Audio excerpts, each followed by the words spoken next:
Hello, everyone. My name is Frank Spangler, and I am the media specialist here at ADRA Canada. So happy to be participating in your orientation sessions. The reason why they've asked me to come on is to share with you some tips on how to take good photographs.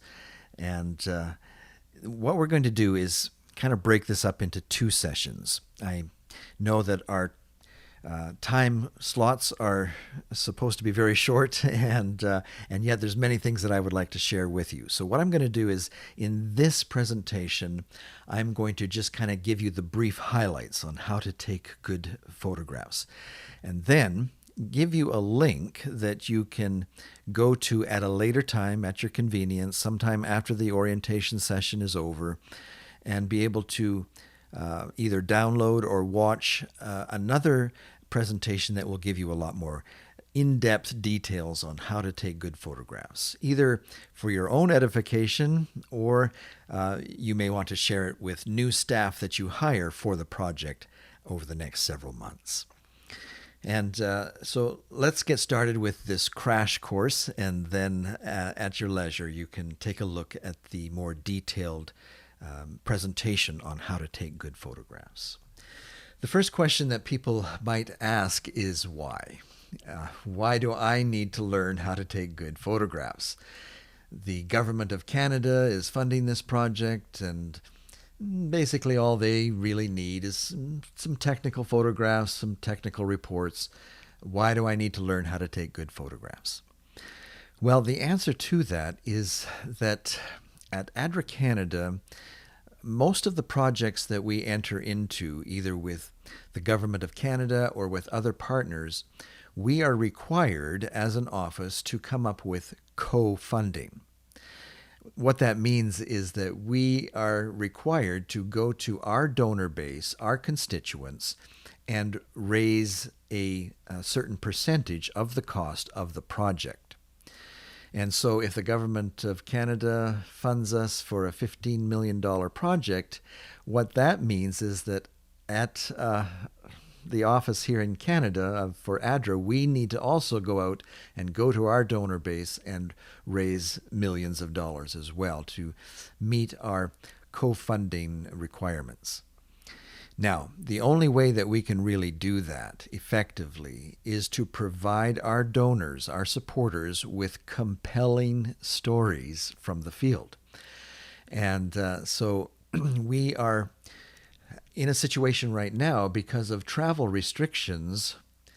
We are facing a situation where we are going to have to rely on our staff in the field to provide us with these compelling stories and beautiful photographs.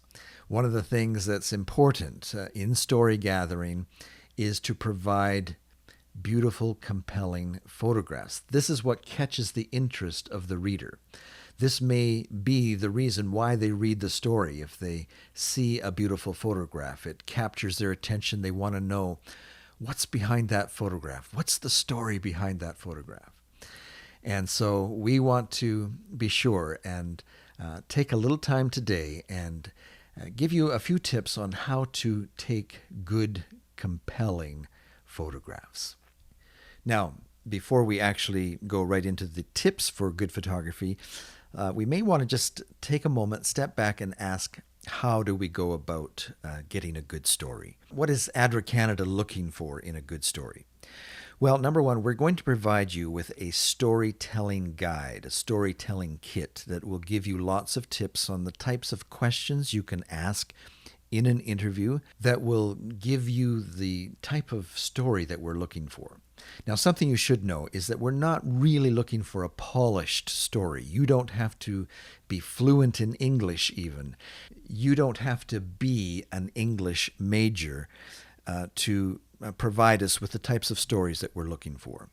We're basically looking for you to go in and do an interview with the people, ask them some questions, give us the notes that you gather from those questions, and we'll do the story writing here at the office in ADRA Canada. We have several story writing people that are professional writers, and they will be the ones that kind of put that story together for you. We just need you to gather the information from the people about the things that they have faced in their lives, some of the challenges that they were currently facing, and how ADRA is helping them, how ADRA has changed their life story. If we can get that information from you, then we'll be able to write the story. And we'll talk more about this in the storytelling kit that we will provide to you. But one of the things that we find as we're out doing the interviews, gathering the stories, the best way to do it is just to ask some leading questions, but then be there to listen to their story. Many of the people that I've interviewed over the years are brought to tears as they tell their story. And afterward they tell me, no one's ever asked me my story before. It feels so good to be able to tell my story. It gives them a good feeling to know that they have been able to not only share their story with the world, but also in some way give back to ADRA by helping them with their fundraising by sharing their story. Another point that might be helpful to you as you go out and do the interviews and ask the questions, and that is to know a little bit about how we might use these stories. We will actually be using them in a variety of ways. Primarily, they might be used simply on social media. And so even though you might do a half-hour interview, please don't be surprised if we just use a quote and a nice photograph. But we might use it in a complete magazine article, either in our church paper or other magazine outlets that we submit to. It may be used even as a short video story. If you provide me with enough good photographs, we might put a short video together using your photographs and have someone do the narration of the story that we put together from the details that you have gathered. We may use it in a thank you letter to our donors, and we find that as we give them a wonderful story in the thank you letter that we send them, it touches their heart and often gets them to get out their checkbook and send us another donation. And so that's very helpful. We have newsletters, we have e-news. There's many different outlets that your stories will be used in. So the idea is to give us a nice, complete story, and then we'll break it down and use it in different ways for our fundraising purposes. Now, people will ask, what makes a good photo? What are you looking for when you have us go out with our cameras? Well, one of the first tips that I might like to share is look for photo opportunities, photo settings that can tell a complete story in and of itself. The photo alone tells the story. And the reason why we like these kinds of photographs is because often a photograph will stand on its own. Every year we provide our constituents with a wall calendar that they can hang up on their wall. And the photographs that we use to go with the calendar often only just have a Bible text alongside of it. We are looking, especially for our calendar photos, we are looking for photographs that tell a story in and of itself. And the photograph we have on the screen here is a good example of that. This photograph tells a story. It tells a story of a lady who has learned how to grow vegetables in her own kitchen garden thanks to the help of ADRA. It shows a lady who may have had children who were malnourished in the past, but now because of ADRA, she is smiling and happy for the way that ADRA has come into her life and changed her life, changed her family's life. It tells a story all by itself. Here's another example of a young girl. Now, the Bright Project, we know, is going to be helping girls and women go back to school. And so a photograph like this tells that story. We see a girl in a school uniform. She's happy. to be going back to school. She's got that beautiful smile on her face along with her school uniform. To help augment the story, we might want to get the student inside the classroom. And that again, the photograph itself tells the whole story. We've got the student right at the desk, smiling, happy to be in school. All right, let's maybe take a look now at some of the things that we can't use, and that is photos that are too blurry. Oftentimes, when people are taking photographs, they might be inside and they might have their camera on a setting that makes the shutter speed too low. And so just the very action of pressing down on the shutter can mean that the camera moves down as you're taking the photograph. A lot of times when we see a blurry photo, we think, oh, the person was moving too fast. But it may also be just the fact that your shutter speed on the camera was so low and you're inside. Just pressing down on the camera can move the camera enough to give you a blurry photograph, and we won't be able to use those. Another problem that we find in many of the photographs that are submitted is that the subject, the person in the photograph, is just, the face is too dark. You can't make out the features of the face. Now let's take a look at this photograph and see what we might learn from it, what might have gone wrong in this photograph. It wasn't so much the fault of the photographer as it was the fault of the camera. The camera was most likely on an automatic setting, and the camera sensor noticed the sunlight hitting the grass in front of the person and automatically exposed the camera to be sure that that grass was perfectly exposed. Unfortunately, we can see the way the shadow is coming across this field. It left the subject in the shadows, and especially with his darker skin color, it's hard to make out the features of his face. Now, what could we have done to improve this photograph using our camera on its automatic settings? Well, there's two things that we could have done.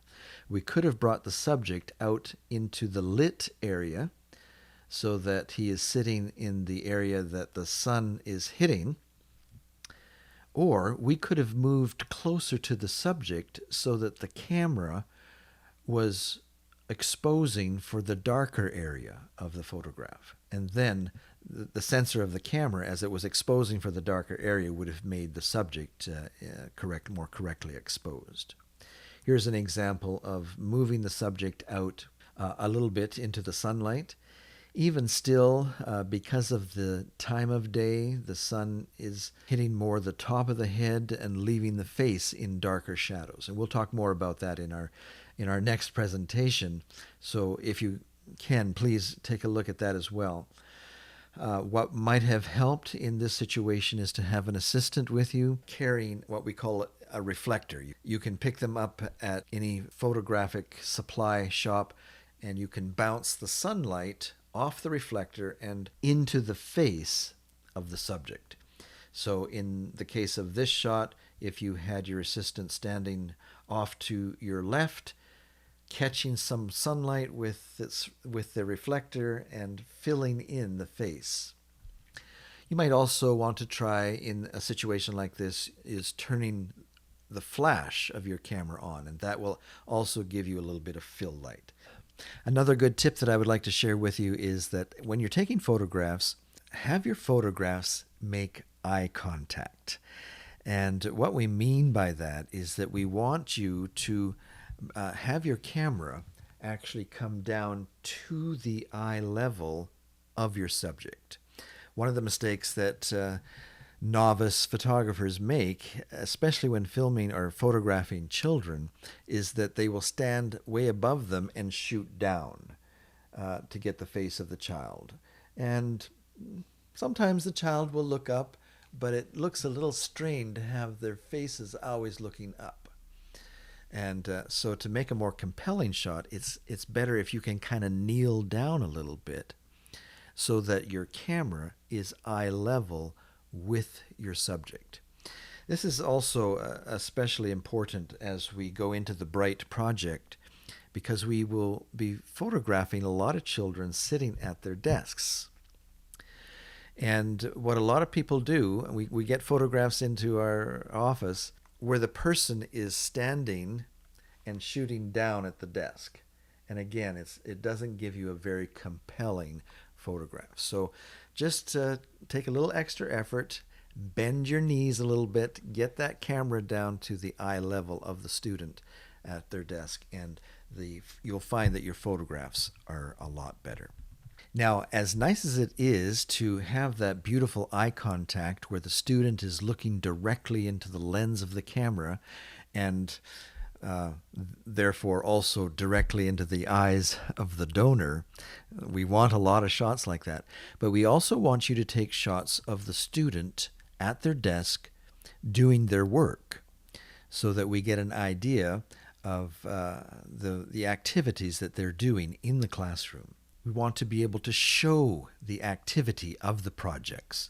You'll notice in this photograph that neither the child or the facilitator is looking at the camera, and yet the photograph is still telling the story of how ADRA teaches children how to wash their hands properly.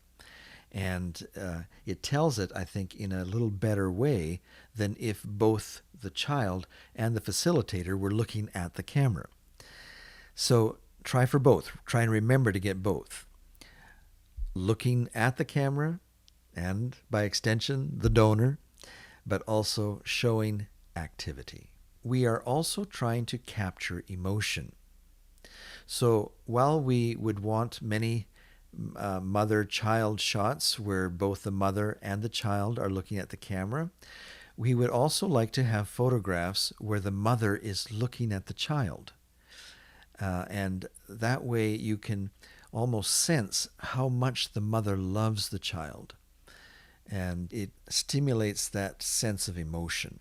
Another compelling shot is to get the project in the background. In this particular shot, we have the leader of a youth group in Rwanda, and all the people in the background behind him are his youth group. And so as we prepare a story for our news magazine about how this youth leader has brought the message of ADRA to not only his village, but with the help of his youth group, carried that message to all of the surrounding villages, we have a beautiful shot that shows the innovation of this person in Rwanda that has put together this youth group that go out and through drama and skits and singing and dancing, share the messages of ADRA with many people in their surrounding villages.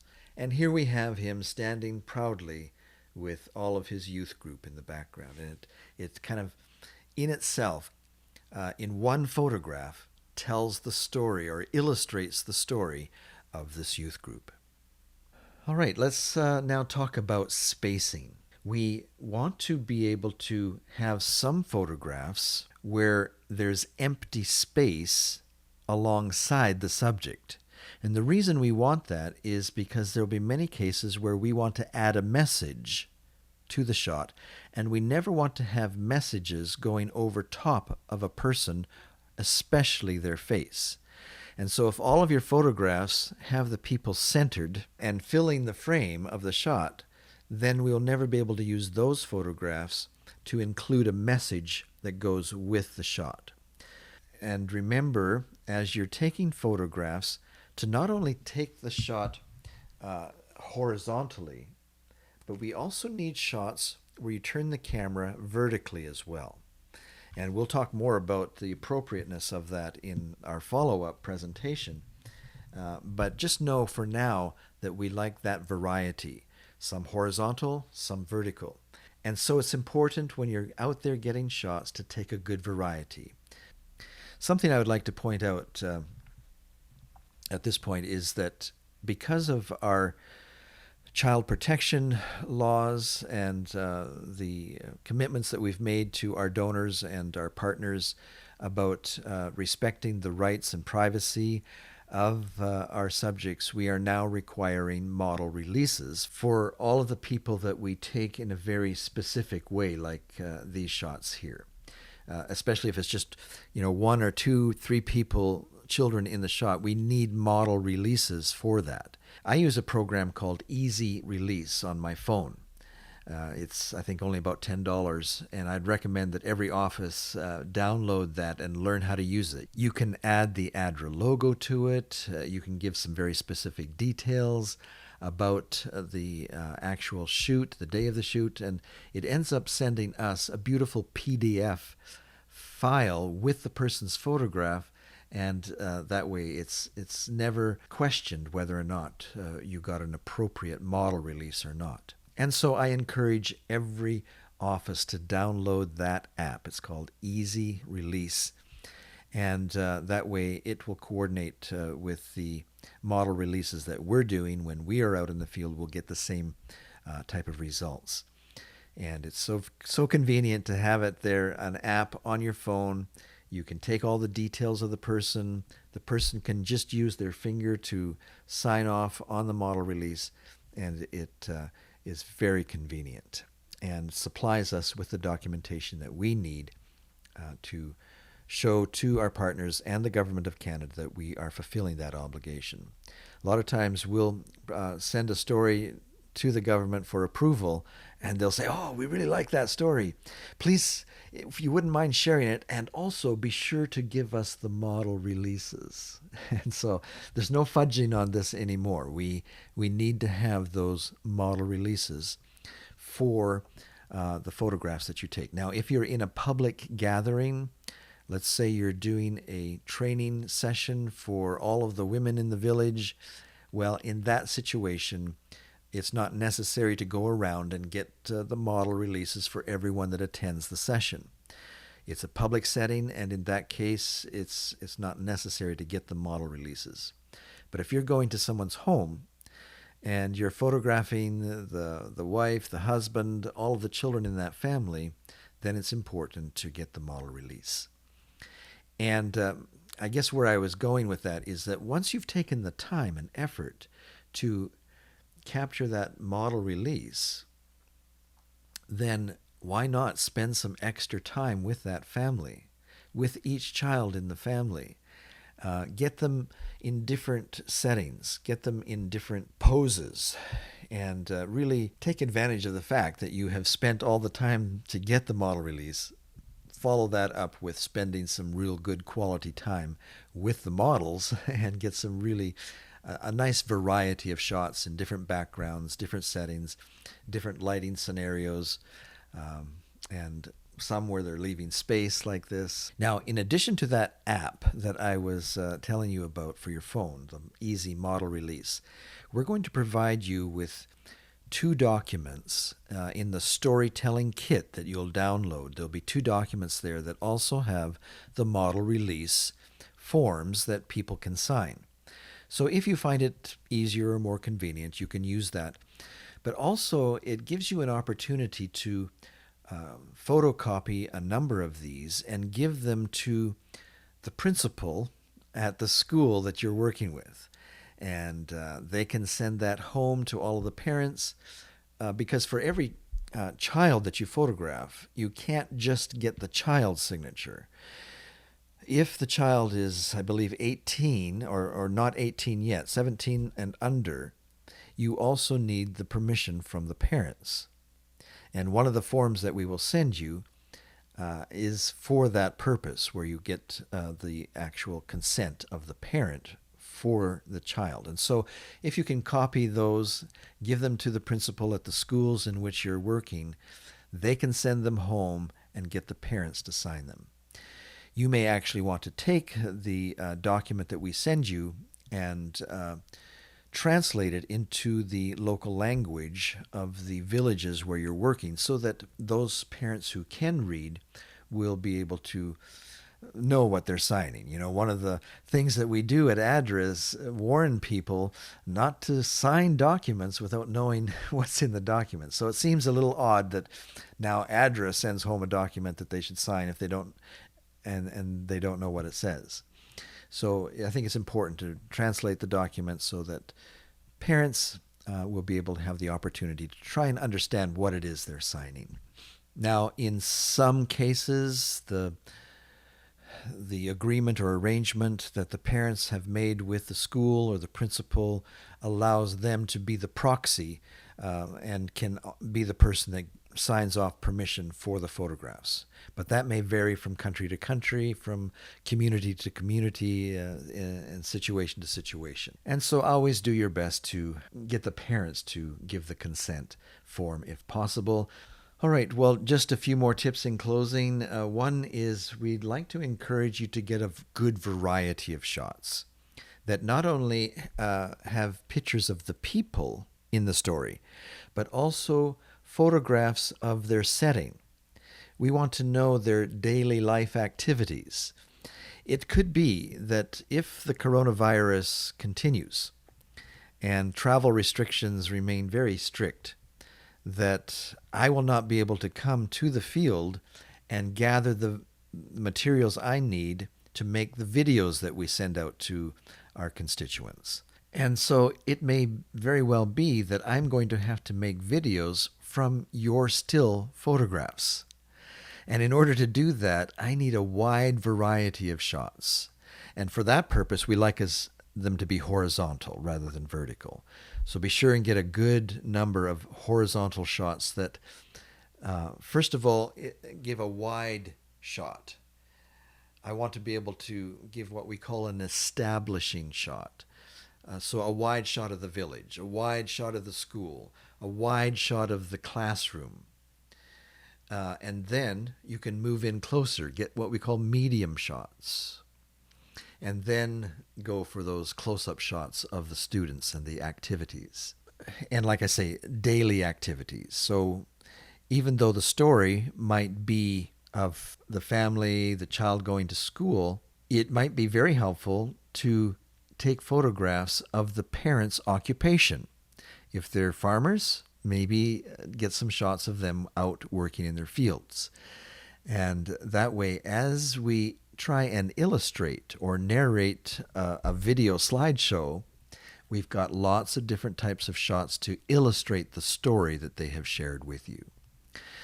People ask, well, how many shots should I take? Thousands. Take thousands of shots. Well, you might ask, well, how can I get those to you? How can I upload thousands of shots on my email? It doesn't work.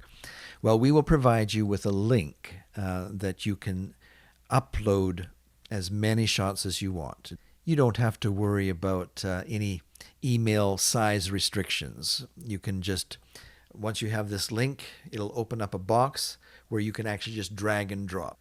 So if you have all of your photographs in a folder on your laptop that you've taken over the last couple of weeks, you can just simply drag and drop. Hit Control A on your laptop so it selects all of the photographs in your folder, and then just drag and drop that over to the little upload box. And you might have to leave it overnight depending on the speed of your internet, but in the morning when you come back, all of the photographs will be uploaded. And don't worry about sending so many. We'll be able to go through them very quickly and pick the ones that we need and can use. You might have to name them in such a way that we'll know which photographs go with which stories. So if you're sending in 5 stories, you might want to number them or name them, and then name your photographs in a way that we'll know which story they go with. So a good variety of shots: establishing shots, medium shots, close-up shots, shots of activities, shots of occupations, shots of daily domestic life, where all of those shots will help us if we have to make a video out of your story with using your photographs. Another thing that I'd like to share with you is that we're looking for shots of beauty and joy. We want expressions on people's faces that illustrate how ADRA has changed their lives. Many people have the idea that what we're looking for is shots of poverty and shots of malnutrition or even starvation. sad shots that will make our donors pull out their wallets or checkbooks. But we do not believe that that is the best approach at ADRA Canada. In fact, there are even laws against that. Ethically, it's wrong to show shots of extreme poverty and shots of children that are dying of famine with the bones or the ribs sticking out. That type of thing is even, they have a name for it, it's called development pornography. And we avoid using those kinds of photographs. We're looking more for how lives have been changed. And so look for those joyful shots, happy shots, showing how ADRA has changed the lives. We like shots of the location. We want to get the setting of where people are living. Is it desert? Is it mountainous? Is it beautiful lakes? And that helps us also tell the story. We like to have shots that show the ADRA logo a lot. And so wherever you have the opportunity, take out your camera and get shots of the ADRA logo wherever you might find it out in the field. Another question that we're often asked is, well, what size should I take? When I'm taking my photographs, the camera has, some settings in the menu, and I can choose what size of photographs. And if I choose a lower resolution, then I can get a lot more photographs on my card. Should I do that? Because I want to send you thousands, like you asked, but my card is only 8 gigabytes, and if I set it to a lower setting, I'll be able to get those thousands of shots that you're asking for. But if I have it on the highest setting, I know my card is going to fill up fast. So what should I do? Well, we want the best, highest quality photographs that you can send. In fact, we really would prefer it if on your camera settings, you look for that setting that says RAW.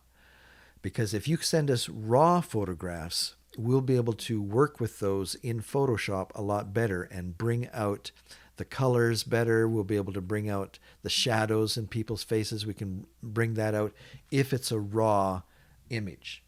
Now, you might say, well, I've tried that before. I've set it to RAW, but then when I bring the photographs over to my laptop, I can't see the photographs. I don't know what I've shot.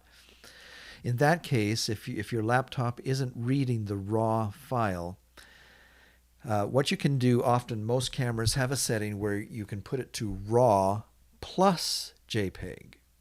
And that way, when you download your card to your laptop, you will be able to view the JPEGs. When you actually go to upload the photographs, we really only need the RAW photographs. Those are the ones that we'll be able to work with the best. You can keep the JPEGs there for your own reference, for your own internal use, but send us the RAW images. So, what size? We want the highest resolution your camera will output. And, if possible, RAW images. Now, also on that point, people may be taking photographs with their phone, their smartphone. And actually, many of the cameras that are coming out these days actually have a very good camera. We can get some good usable shots from your phone. And so don't feel bad if you're out there and you don't have the office camera. You probably have a smartphone with you. Go ahead and get the shots with that smartphone and send us those. But the thing is that you'll notice that when you go to upload those to us, depending on your phone, it might say, well, what resolution should I send? Well, we want, again, you to send the highest possible resolution. In fact, I think one of them says original. That's one of your options. That's the one that we want you to send. Now, you might say, well, that's going to really eat up my data, and I'm going to have to go down to the kiosk and get more data. So you might want to just wait until you get back to the office and be able to use the office internet to send us the original photographs.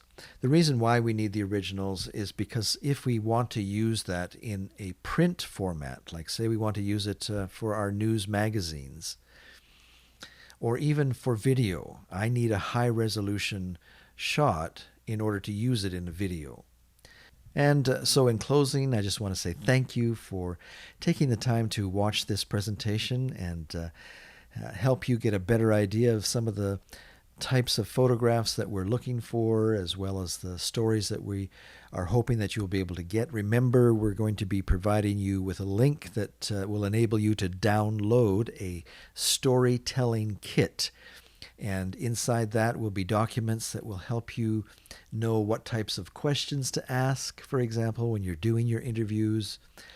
It'll probably contain maybe even this PowerPoint so that you can review that at your leisure again and share it with your staff.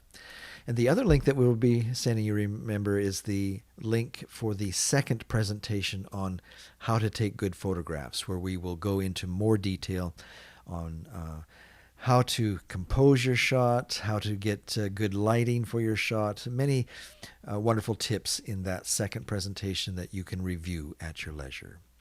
For now, I want to say thank you again, and I hope to meet you all in the field. I'm hoping that this COVID thing is just a temporary thing, and that soon travel restrictions will be lifted and it'll be safe to travel, and I'll be able to come and meet you and see how your projects are going, take some photographs myself, some video, and I really hope that that will work out and that we'll be able to meet you in the field. But for now, so long and take care.